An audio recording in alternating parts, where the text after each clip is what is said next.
안녕하십니까. 2023년 1월 26일 최병무의 팩트 시작하겠습니다. 자, 대장동 얘기만 요새 계속 했는데 오늘은 또 백현동 얘기를 하게 됐습니다. 백현동 벌써 아마 오래전이라 좀 잊으신 분이 계실 것 같은데 서울중앙지검이 백현동 수사에 나섰다. 뭐 이게 포인트입니다. 무슨 얘기냐면 자, 지난주에 수원지검 성남지청으로부터 백현동 개발 의혹 사건을 넘겨받아서 이제 중앙지검이 수사에 들어간다. 아직 뭐 팀 구성도 안 된 모양인데 그런 얘기거든요. 그러면 이 백현동과 이재명 민주당 대표 간에는 또 어떤 관계가 있느냐. 이런 것들이 이제 대단히 중요해지는 대목이죠. 자, 지금까지 백현동 수사는 어떻게 진행돼 있을까요? 제가 이게 뭐 경찰에서 수사 중인데 뭐 감감무소식이다 이런 걸 가끔 한두 번씩 제가 말씀을 드린 적이 있습니다. 이거 오래전부터 시작된 겁니다. 2021년 5월, 그러니까 지금이 2023년이니까 거의 2년 가까이 된 겁니다. 이때 한 시민단체가 감사원에다가 공익감사를 청구합니다.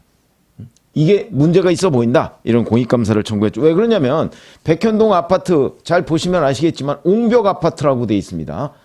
왜냐면 도대체 허가를 성남시에서 인허가를 어떻게 내줬길래 그 뭐 산 같은 데를 한 50m씩 깎아가지고 거기다가 아파트를 지어놓고 그래서 위험하기도 하고 이게 도대체 인허가가 어떻게 났을까? 뭐 이런 거는 이제 대단히 궁금증을 낳게 하는 아파트입니다, 바로.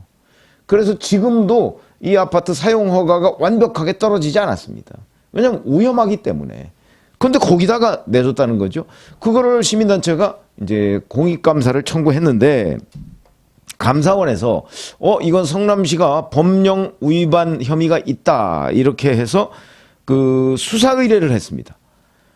그게 2022년 1월, 그러니까 2021년 5월에 공익감사를 청구했는데 감사원에서 몇 개월 감사를 한 끝에 이거는 법령 위반 혐의. 이때 성남시는 이재명 성남시장 당시였습니다. 왜냐면 한국식품연구원 부지니까. 그래서 법령 위반 혐의가 있다고 해서 대검에 수사 의뢰를 했고요. 이때는 2022년 1월이기 때문에 문재인 정부 때입니다. 문재인 정부 때의 대검이 이거를 수원지검 성남지청에다가 수사하라고 넘겼고요.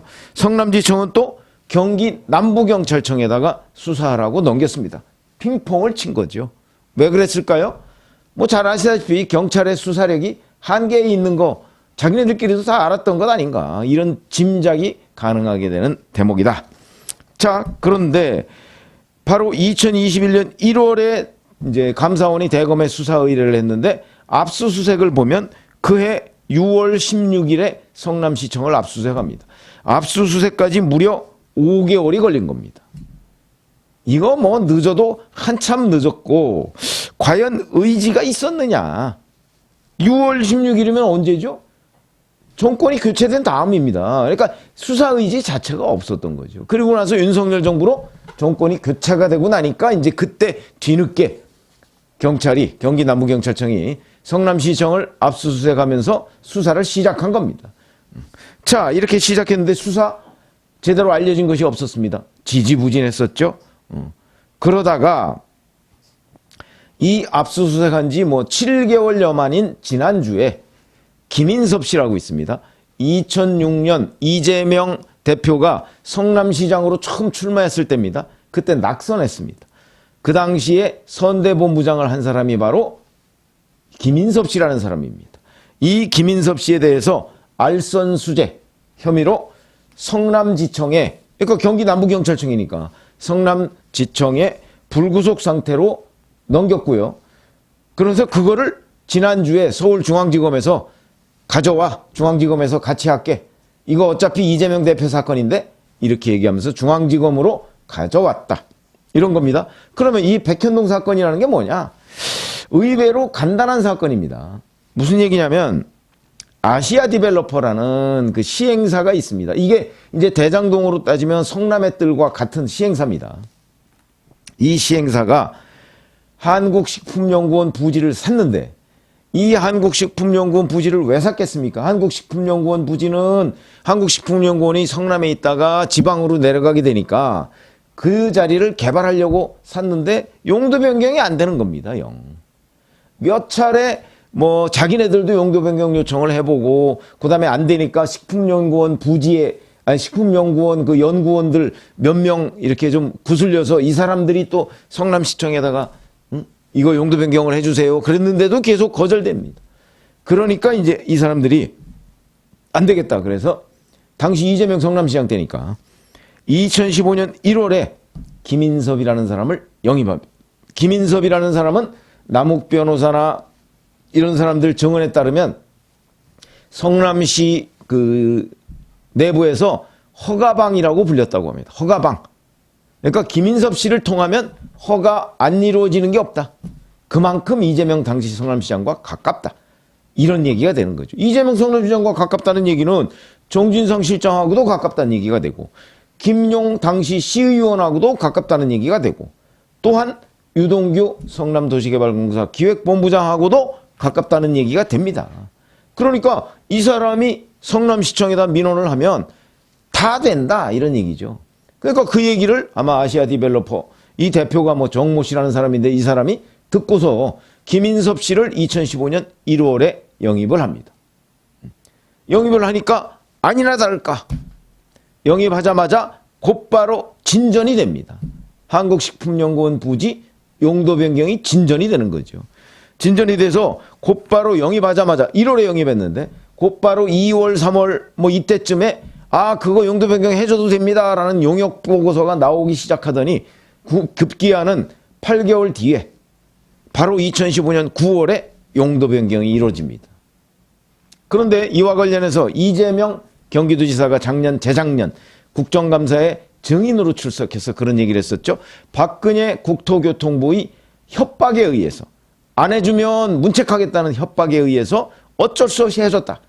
이렇게 거짓말을 했습니다.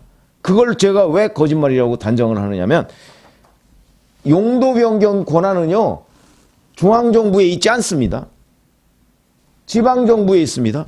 지방정부도 바로 성남시장한테 있습니다. 그러니까 만약에 박근혜 정부 때 국토교통부가 제 아무리 협박을 하더라도 협박을 정말 했더라도 이재명 성남시장이 노 하면 그만입니다. 아니 대통령이 국토교통부가 무슨 재주로 성남시장을 선출직인 성남시장한테 우회를 가할 수가 있겠습니까? 협박이라는 말 자체가 말이 안 되는 거죠. 더군다나 박근혜 국토교통부에서 2번 식품연구원 부지에 대해서 용도 변경을 해줬으면 좋겠다. 왜냐하면 지방으로 이전하려니까 그 공문을 보낸 적은 있습니다.